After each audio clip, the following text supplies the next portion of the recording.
Welcome to Friday. Soundbite Production Live. It is Friday the 14th, and the weather outside is about 64 degrees to 70 degrees today. Texas weather, back and forth, back and forth. I hope you're doing all right. I hope you have a beverage to drink and have had your snacks because today is going to be fun. So, my special guest today is Professor Yoshie Nakayama. She is a composer, an arranger, a trombone player, a singer, as well as being based in Boston. People recognize her warm and jazzy a cappella productions. Yoshie's creations varies from traditional Japanese songs to educational piano pieces to jazz big band to orchestra and so on. Some of Yoshie's works are stocked in the Japanese Library of Congress in Tokyo. Ladies and gentlemen, Miss Yoshie. I need one of those clap tracks that goes like this. Yeah. Thank you for having me, Sonia. Thank you. I had to tell Alexa to stop ringing. Appreciate you so much being here. You very, very talented young lady. Appreciate you. How's the weather where you are? Yeah, I just checked the temperature as you were saying. Your temperature, it's 40 now. Wow. Wanna join me? And today's warmer, trust me. Boston is cold. Getting colder. It's still January. It's coldest in February. Really? Yeah. Have you experienced the crazy snow above the houses experience? Yep. Just not. That's gonna be difficult on your instrument alone to play it. How long do you have to let it warm up before you? Oh yeah. I mean, once you start playing the horn, it just gets warmer with a breath. Yeah. But I did some holiday outside trombone quartet, like when I was postgraduate, younger age in Boston. And if you imagine, it's the metallic mouthpiece that you have to play on in 40 degree or lower. So some of them, if you have them, use a plastic mouthpiece to get over it. Huh. Yeah, it's not the huge difference. So yeah, it's just so your lips won't be stuck to the mouthpiece. Oh, that's a movie scene all by itself that'd right be there. fun. Now it's like, what? Yeah. Did the teaching position bring you to Boston, or did you think Yes. I want to live in Boston? It's funny. Boston's. I spent my second college life at Berkeley in Boston for 3 years, and it's such a dear place to me. And when I got back to Boston this time to teach, everything looks differently. It's just, because my mindset, my role here is different now. I'm the giver now, so it's a lot of pressure on my shoulders. Well, you're a talented teacher, so I figure that you'll bring across what you are giving, probably immensely blissfully. I don't know if I can say that. So, my favorite question to ask is, if you had a superpower, what would it be? That's, I'll say to sing in multiple voices. At one time? Yeah. Because there is such an instrument, a right? pedal. It's a pedal or something. Yeah, that but you can do that. without any device, That'd be cool. right? That'd be cool. Yeah, that would make my life easier. For your production part, definitely. Yeah. Wow. now you got me thinking, how you do that? How can she just walk around with that all the time?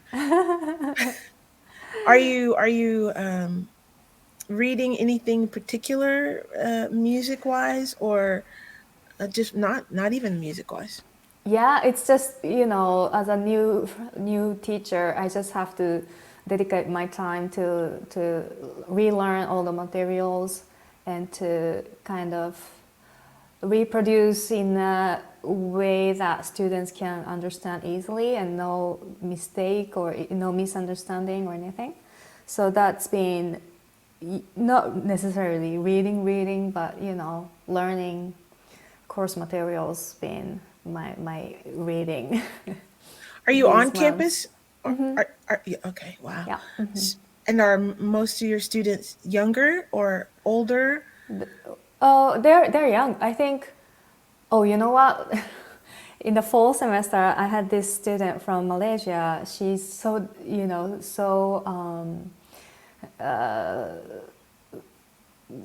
she's so how do you say, like, dedicated to get an A, Yeah. and then, which is understandable. And then at the last month of semester, I she told me she's 16 years old. Whew. Oof.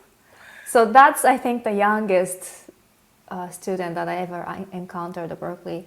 But usually they are, I think I'll say the American domestic students are usually from high school. They finished high school. Some of them returning to study after they, did something else. And international students, they're also young, but they can be, like, I entered Berkeley when I was 33, and I also see, maybe some students who already graduated college, music college in their country, and then they come to Berkeley as their second college education, things like that. So in my personal opinion, I think international students tend to be a little older than domestic students.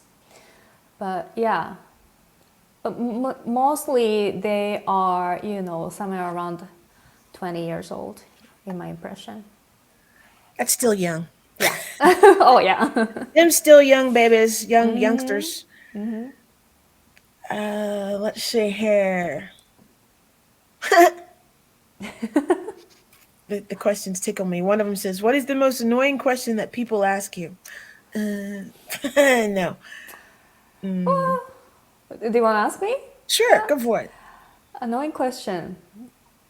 Okay. When I was in Japan, as I carry trombone case, there's this, I think they were drunk, but there's this, kind of gangster kind of wannabe kind of boys on a train where I was on.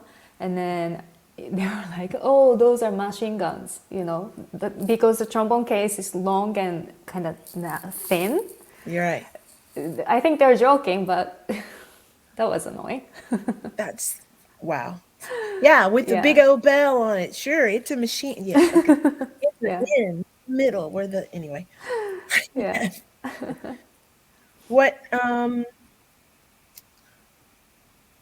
no, I never had. Y'all know I never have these straight. I just go from bouncy, bouncy, bouncy. If you have do you have any animals or pets? And if you don't have any, what would you like to have? Okay, so in my childhood, I lived in a house. My family lived in a house with a little bit of a backyard. In the backyard, we had a dog. In Japan, it's usually, unless the dog is like a tiny one, like chihuahuas, like yours, or, then we usually keep our dog outside on a leash. And so we had dog, Shiba Inu dog, and then we had cats. And sometimes we had rabbit, sometimes we had chicken, sometimes we had parakeets. We were like, yeah. And then I think the dog lasted the longest until when I was 22 years old. But sadly, after she passed away, we had no pets. And then since I'm in the US, I keep moving. I never feel I'm settled in this city yet. So I don't want to, I don't want to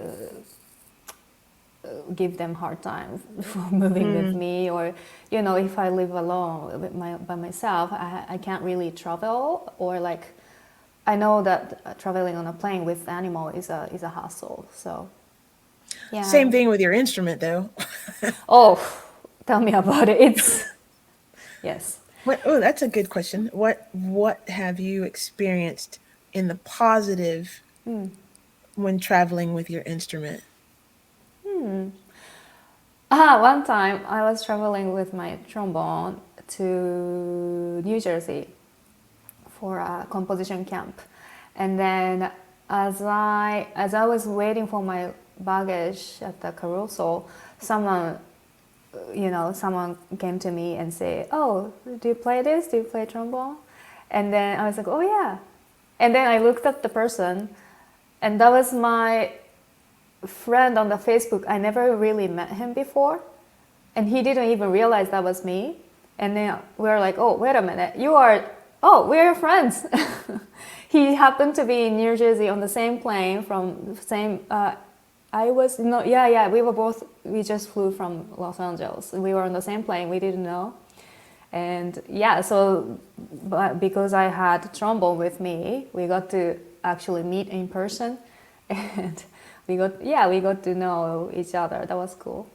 That's a good one. That's Yeah, a good memory of it. yeah. Do you have any hobbies outside of playing music? Sure. I like cooking. I like movie at theaters especially. Yeah, I like driving, which I miss. I don't have my car anymore here. But yeah, those are my Really? hobbies. Driving? You like Yeah, when there's no traffic. No, yeah. fun? What's your favorite thing? What do you like cooking? My kind of a reward for myself back in student days at Berkeley was to to cook the caramelized onions. Huh. Have you ever made caramelized onions? Not on purpose, but yes. When you don't want to burn, it takes time. Like you Yeah. have to, keep stirring it for like 45, 50 minutes sometimes. So it takes time, and then you can't do anything because you can't go anywhere else. So you just have to be there and then keep stirring till it gets caramelized. And then it makes a really good addition to your dish. Yes. So that was kind of my reward of a time that I gave to myself when I finished exams and semesters and stuff. Really? Yeah. That's a neat one. Yeah, it's interesting. I would buy a bag of onions, like 8 of them in a bag from like. Yellow onions or white onions or Doesn't really matter. I don't really know the difference of how how they make different. But the whole bag becomes like this portion when it's caramelized, and it's really tasty. wow.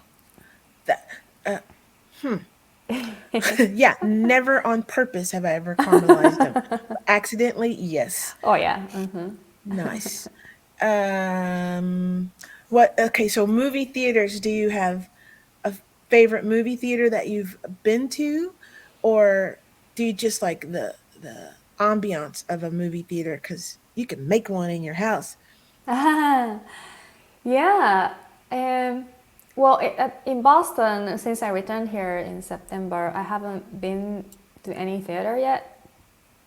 But in LA, I had a couple of favorite theaters. One in Culver City, which is close to Sony Studios, and then the other one in this city called Marina del Rey. It's closer to the beach, and it's got nice big reclining chair Nice. that you can just throw your legs and just take up all the space you want.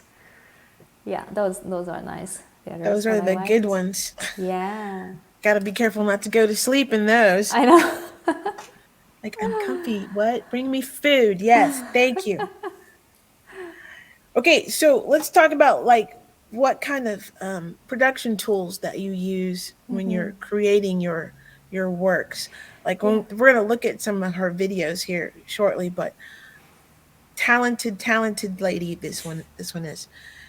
What kind of software do you use? What kind of tools are you using? Yeah, so it depends on the kind of production. But when I'm working on my own music, then I usually start notating my idea on the program called Finale. And then after, when I'm happy with my arrangement, then I'll move on to recording process, uh, either with Logic or Pro Tools. And then when I'm done with recording, I'll use Pro Tools to produce it, to edit, mix, and master. My favorite plugin is Ozone. Ah, yeah. Mm. I have tried to use Pro Tools. It Uh-huh. really hurt my head because it's so in depth detailing. I started with GarageBand, but I really have been enjoying Logic X, and I have not used Finale yet. I remember it, and I got Ozone this during the pandemic, and I haven't started using it yet. Okay. And I started using, and I got an Elise keyboard with Ableton, and I haven't started Oh. using that yet because I'm like, okay, I'm ready. I got to finish school first. I'm ready. Let Oh me yeah, finish yeah. because my brain wants to do all of it, and I'm like, you can't focus like I that hear to you. get it right. I hear So you. I I I am so proud of you. I'm like, yes, rock star, do that thing. That's No, it's all Berkeley. Yeah, Berkeley. I mean, it's such a big popular college. They have all those, I guess, endorsement or something. And if you go to Berkeley, you get all the access to try out cool stuff. You get to use Photoshop for free if you use their station in library. So yeah, I got to acquainted to isotope product, including ozone, during my student time, and then it just blew my mind. You just put ozone one of your input thing, just putting it, and then just select what type of product you want, and then it will automatically adjust your all those knobs, and then you just need to adjust things, a little bit of tweaking, and that's it. And then all good to go. that compared to what 20 years ago when you still had to go to a big old reel for recording, go to a studio, and now we can do all of this from home is just amazing. It is. the the finale is scoring, right? So you can score pieces out. What program or what degree plan did you follow at Berkeley? What that got you to where you are, being able to be a professor to at Yeah, Berkeley? so I actually did diploma, yeah, program at Berkeley, and then the major I took is called contemporary writing and productions. So it's basically how to write music, how to arrange. Arranging is the majority of the program, and then you also have to compose using the orchestra, or you also write song a little bit, and then you get to collaborate with, say, songwriting major students, or you have to learn how to record, how to edit the recorded audio, and you have to know how to mix and master to graduate from this program. Man, that just sounds like so much fun. It So is, much fun. yeah. I teach guitar lessons, and one of my students is 8, and right now we're working on her just reading music, and she wants to memorize it, and I'm Yeah, like, no, no, no, no. I want you to read it I because know. for the rest of your life, if this is your destiny or life, you're gonna want to read music. You don't want to have to try to memorize Yep. every single piece of music because your brain will get explosive. And she is such a joy to be teaching. I'm like, this little 8-year-old, when she Yeah. gets all these notes, man, Yeah. just it's gonna be so amazing. Okay, to that point, let's play the first one you sent me or the second one.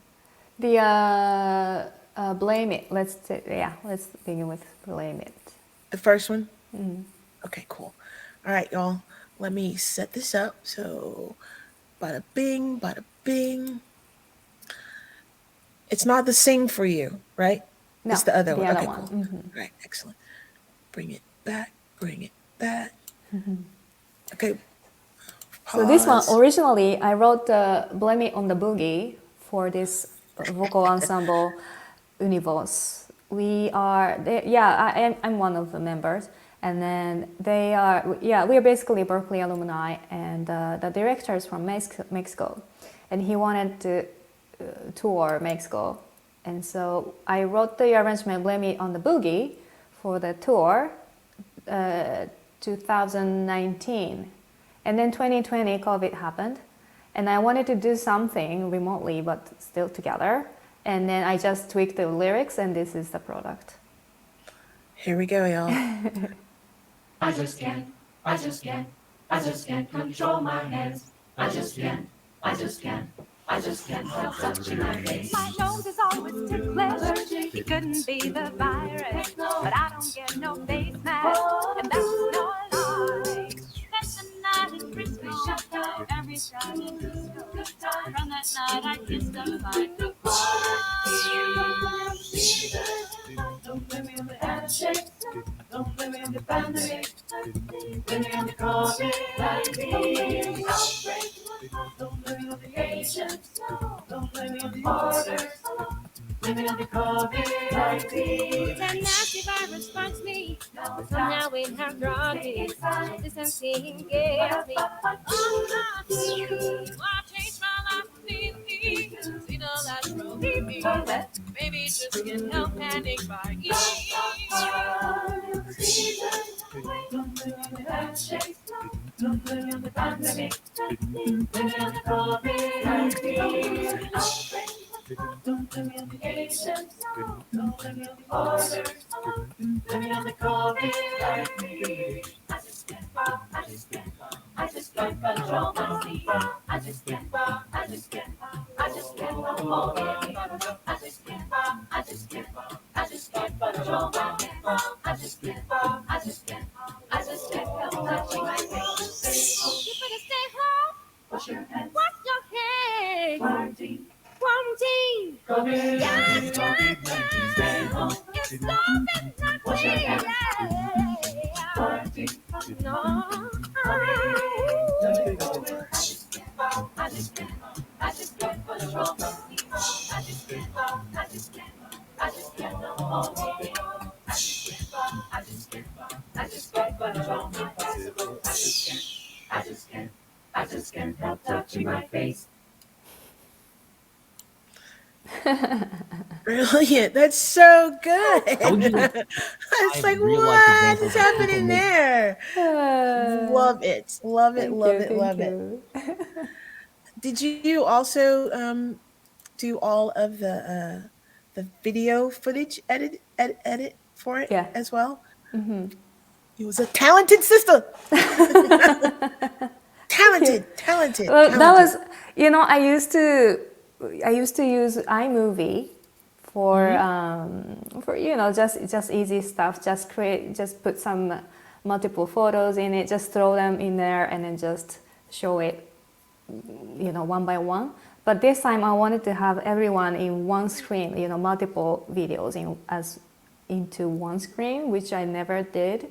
So for this production, I used this free program, DaVinci Resolve, which I love. And so yeah, learning and then editing everything from scratch took me, I don't know, like 1 month, 2 months. But it was fun. I'm happy with how it turned out. So the lyrics are great. Thank you. Is I haven't looked, so forgive me. Is this Mm, released as a single? Do you have it out, or is it just on YouTube? just on YouTube. You need to be releasing this, my friend, because that's fun. That's a money maker. Uh, Thank you. Putting it on your social media. Let's see. Yeah. Uh, my brain just started clicking. Um, yeah, you should. I think you should release it. What do y'all think? Think you should release it as like one of our tracks? That'd be brilliant. Like, do you have several songs of your own that you have released yet? Oh yeah, yeah. I have, yeah, certain numbers that I haven't released. Okay, I'll be expecting a new album this year. You know what? The other video that we're about to show is called "Sing for You," which is my original song that I also wrote for Universe, their Mexico tour. That's for 2018, and then they performed. They, bless their heart, they liked the piece, and then even when I was not in the tour, they kept singing the song, and they ended up performing it on the TV show. It's called Sing That Thing. It's Yeah. New England local TV show competition, and they sang "Sing for You" on the first round, and they advanced to the second round, and they won. They won the competition. So Using your song. Bing. yeah, yeah. And then Sing For You is going to be released on February 20th, next month. Congratulations. Thank you. I'm excited for you. Yeah, thank you, thank you. Yeah, this is also, yeah, it's my first choral composition that I made. It's again a cappella, and I did the, music production and the video production as well. Acapella is the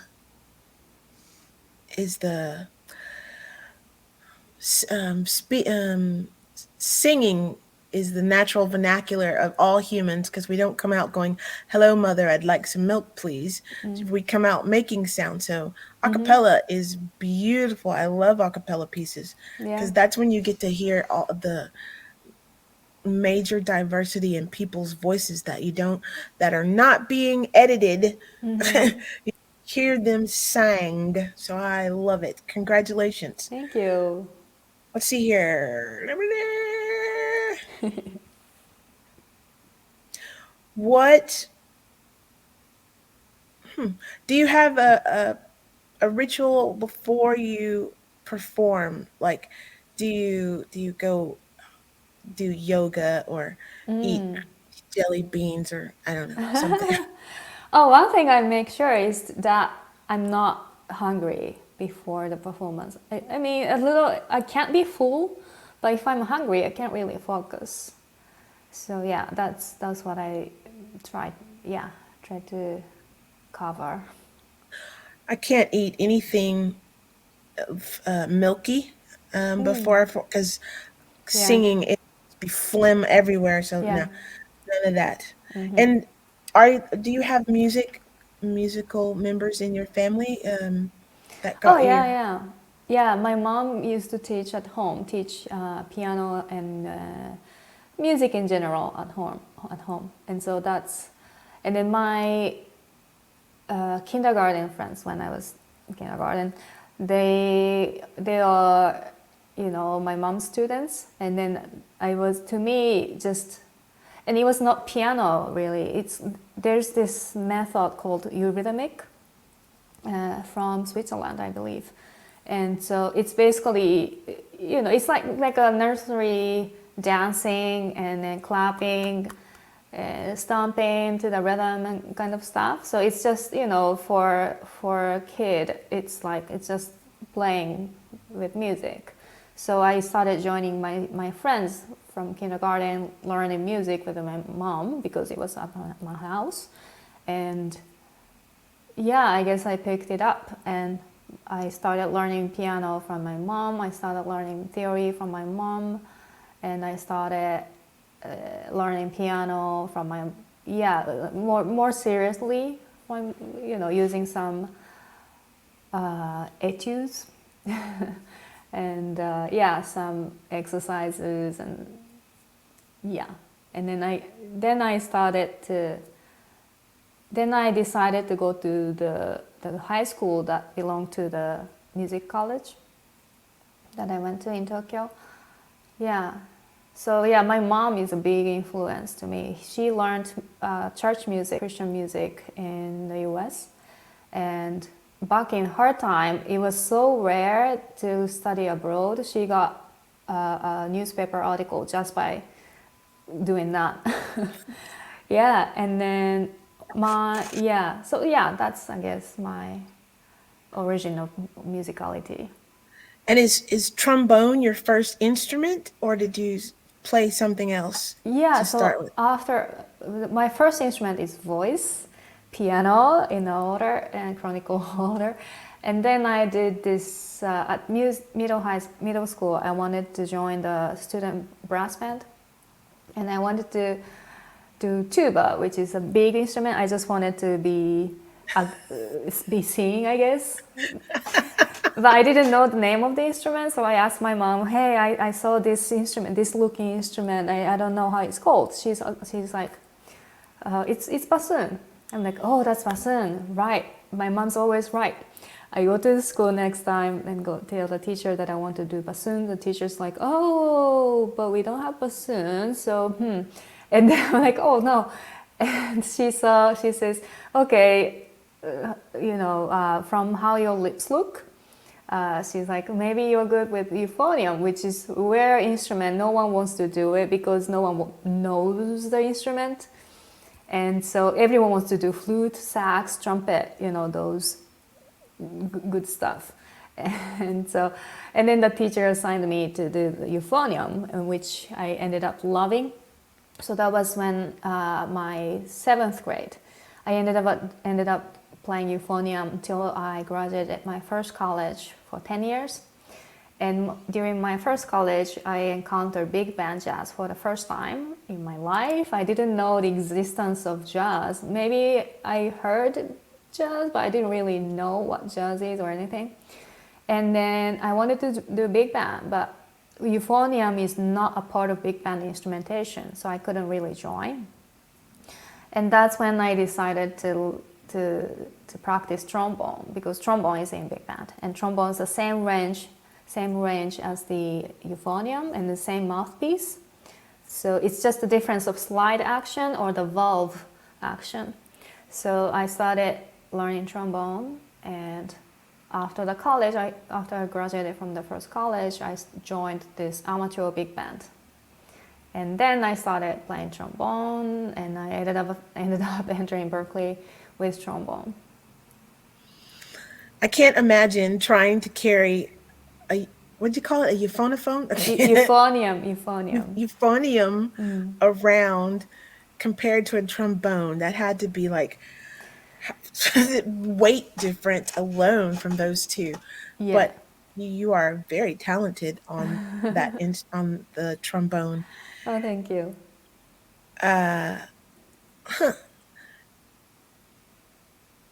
That's no. Okay. Do you have any music composing plans coming up? Like, are you working on a new um composition currently? Are you? For now, again, I'm just focused on teaching. The semester is beginning next week. So my focus is more of a teaching material, worksheet, assignments, what kind of effective learning material I could give. So Do yeah. you, when you teach the okay, so I find that getting my students to learn how to write their own songs is fun. Are you giving them like subject matters, or is subject matter already given to you as part of your, teaching, what do you call it? Assignment. Yeah. Do they? Yeah, yes and no. It's the department has the syllabi, Mm-hmm. which I follow, but at the same time, and then of course the textbook we use is there. But at the same time, well, at first last semester I tried to follow textbook, but at the same time I also found out that the majority of the experienced faculty are not really following textbook because it's kind of dated Mm-hmm. in a Yeah. way.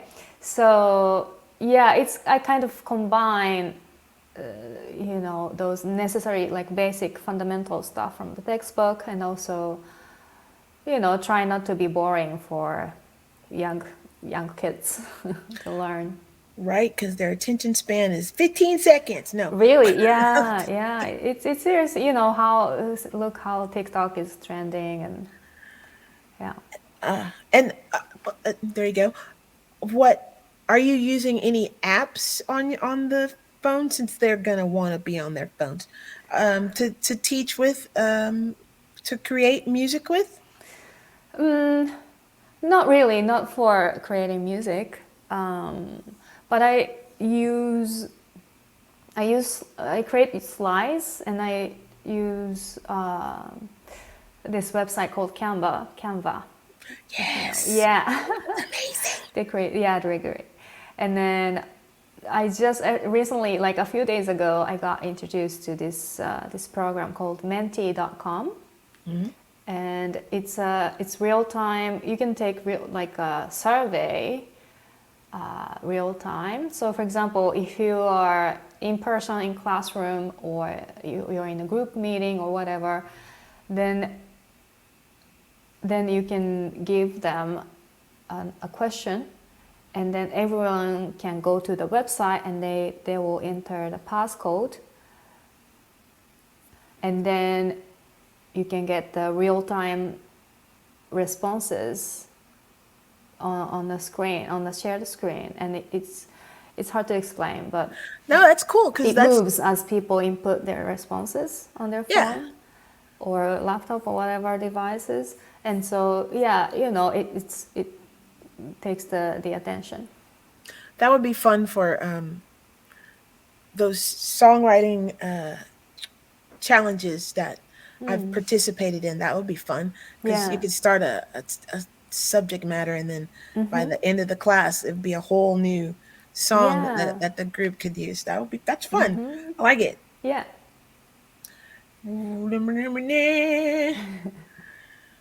What is one of the best inform no what is the best information that you've been given, like, if I want to say this right, if someone told you something that stuck with you for the rest of your life for the music business, what is that, For music business? or just in general? I lost my question. It's like it's in here somewhere. Yeah, I think the biggest, the most memorable advice that I ever gotten is to make a choice that you wouldn't regret 10 years later. So I didn't really plan on studying at Berkeley at all. So like I said, I graduated music college from Japan, in Tokyo. And then I worked at this nothing to do with music position for 10 years. And then, for those 10 years, I had a work, I had a stable income, and I kept enjoying music as hobby. But I was paying money to, in order to do hobby, you have to pay some cost, and then even when the band that I belonged to had offer for gig, I couldn't because I had job. And then 10 years passed. I was like, okay, oh shit, 10 years, good period of time. Do you want to do another 10 years the same way or differently? and I don't, I decided that I wanted differently, and I wanted to do music as my job. But at the same time, 10 years passed by since I graduated the college, and my knowledge from the college is no longer valid or something that I would enjoy, because the college is classical theory, and the music that I enjoy is not necessarily classical music. Like I said, I enjoy big band jazz or a cappella music with more of a contemporary music, and the theory is different. So then what I wanted to do didn't really match with what I had, my skills. But at the same time, I didn't, like I said, I was already past 30, and I didn't plan on going to school or anything at all. So I'm like, what do I do? What do I want to do? I just wanted to do music as my profession, but I didn't have solid plan or solid idea of what I really want to do. And so I contacted this Berkeley professor, Japanese professor that I had met before, Yumiko Matsuoka. And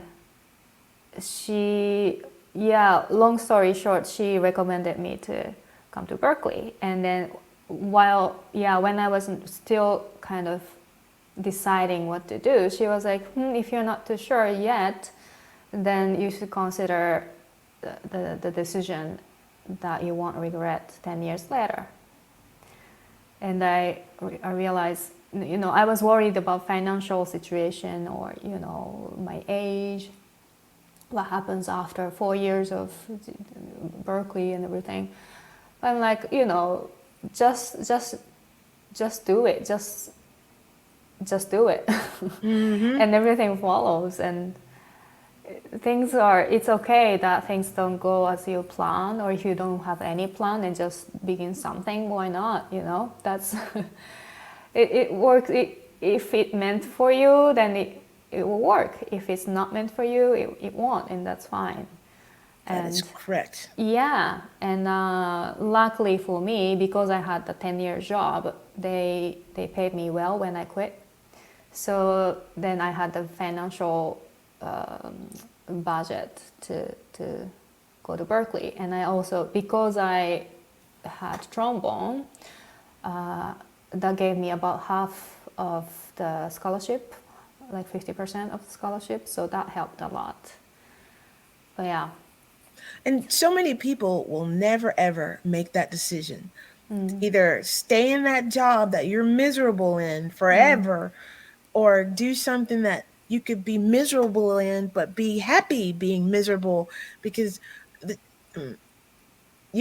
I can be miserable trying to work for somebody else, or be miserable working for myself. That's why music is what I chose to do at 30. I was like, I'm doing this. Hail or high water, I'm gonna do this because this is what I'm good at. This is what I know how to do. This is what my gift is from the universe. So, and the more people see women in the music industry, the more people see women of color in the industry, the more people see women that are LGBTQIA. That's such a long thing now. The more we are seen and heard, the better. That way the younger generation, or even the older generation, can see, yes, it can be done. It can be done. It absolutely can be done. Everybody doesn't have to be a mega superstar to be successful in the music industry. You can just create and put out wonderful material. Like, let's play your next song. Sing For You is the next one. Let me cue it up. Bring it up. Yeah. So yeah, this one's the one that I'm releasing February 20th. I am so excited for you. Thank you. I'm very proud to have the opportunity to get to showcase your work. Thank you.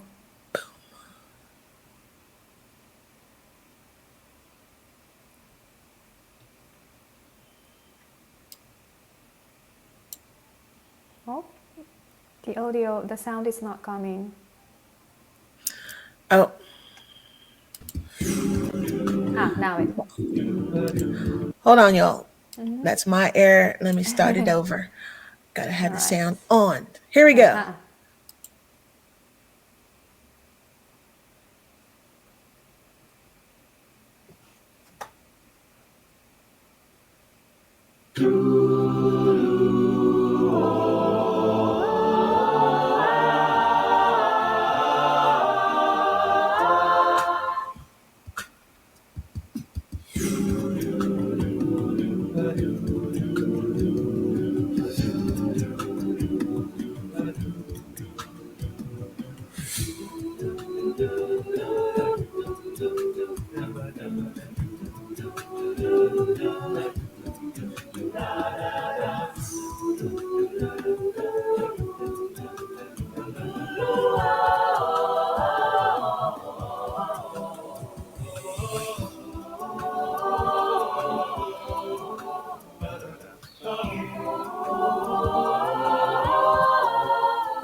Wow.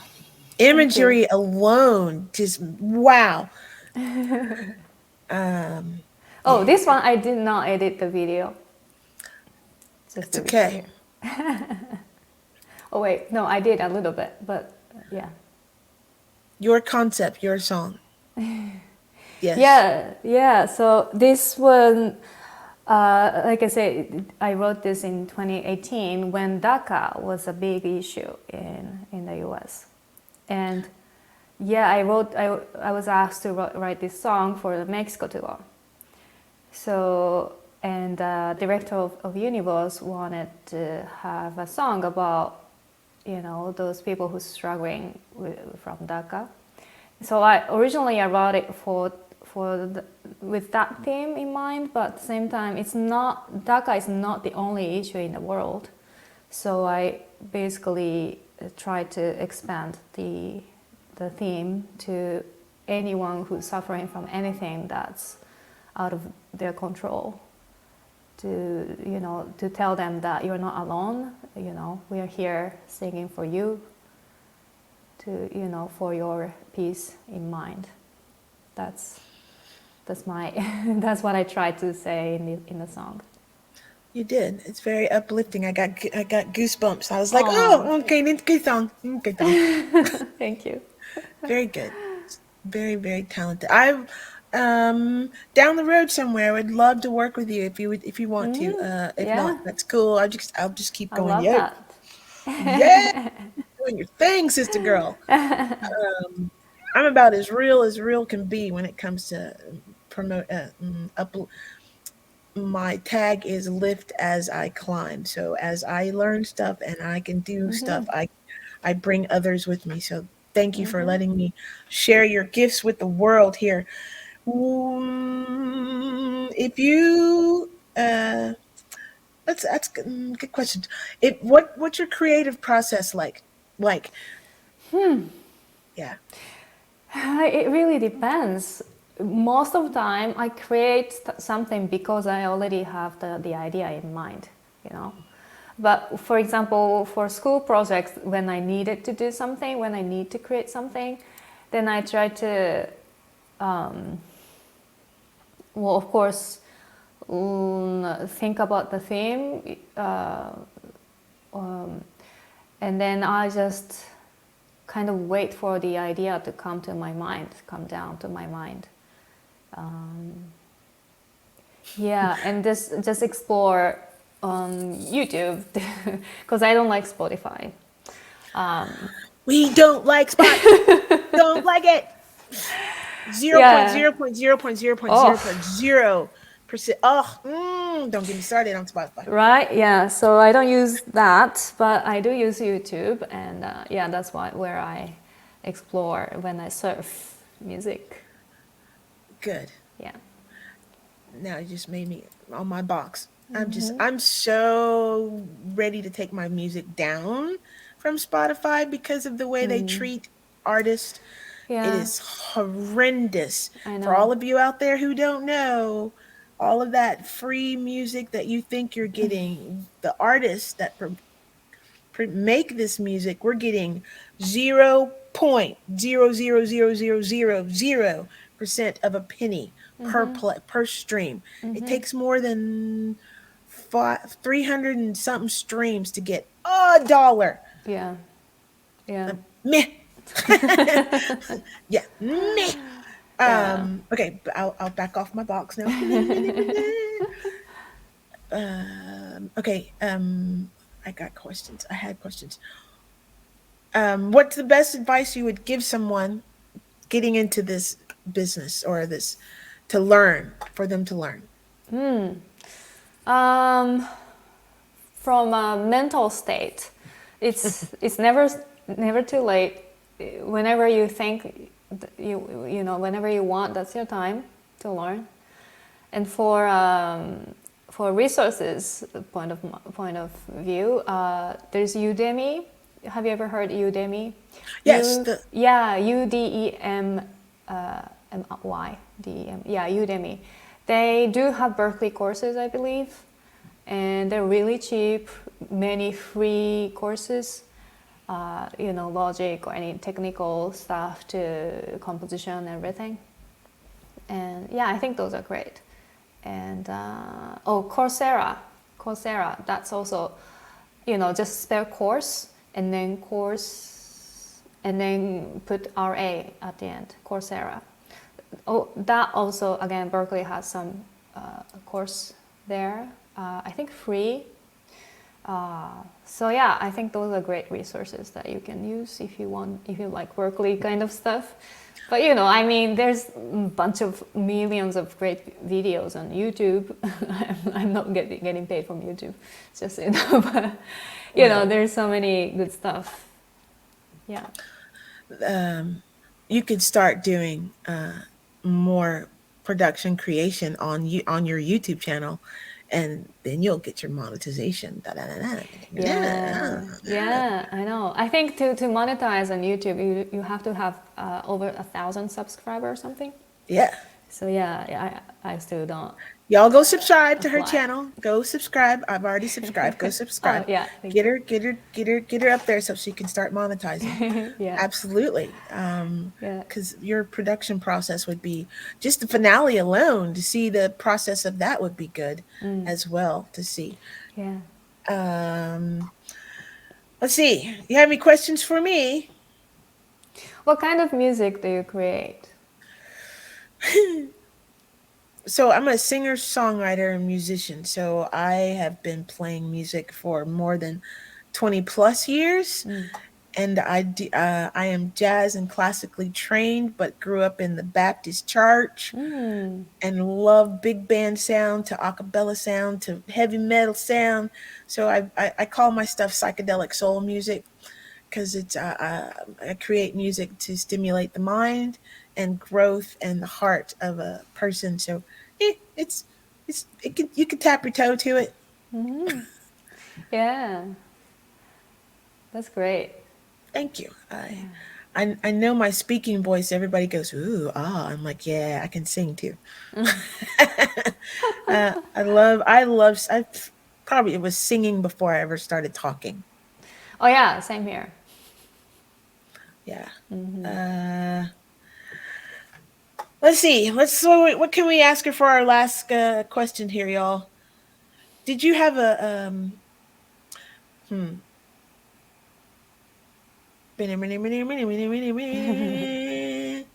I asked that. I asked that. I asked that. And I asked that. Are you with ASCAP or BMI? I'm ASCAP. Your ASCAP? Cool. What made you choose ASCAP over BMI? Um, I don't know. There's no really strong reason behind it. I just thought BMI is more for a media composer, and then ASCAP's more for like arranger like myself. Sweet. That's yeah. It's just my impression. I've been with BMI now for at Yeah. least a year. I was currently or and previously with ASCAP. I wanted they BMI came to Austin, Texas, so I wanted to see what difference it would be. Yeah. And did I yeah, I don't know what else to ask you other than just wow, thank you so much for being here and coming to the show and saying yeah because so many people won't and I'm like I don't know why it's television. It's television. Yeah. Huh, what is the craziest most outrageous thing you want to achieve? Ooh. Well, I hope it's not craziest goal to have is to get the Grammy or two. That's not or crazy, three, that's or absolute. four. Yes. Do you know what you got to do to get a Grammy? I mean to even get nominated first? Yeah, I know how. I know how. I'm not eligible yet. I have to. I'm not the member of the As soon as you thing. put out some music, I'll nominate you. Oh, I'm thank in the you. Grammy Recording Academy. Oh, there you go. Yeah, Yeah. yeah. So come on, bring me some music. I will definitely be going click vote for her. Yes. Yeah, thank you. Yeah, someday. I mean, someday soon. I believe in you, my friend. I Thank believe you you. can do it. All right, I'm going to play my closeout video and drop us off the stream. And ladies and gentlemen, this has been my very, very special guest, Miss Yoshie Nakayama, or Professor Yoshie Nakayama. And my name's Sonia Javette. And this has been the show. And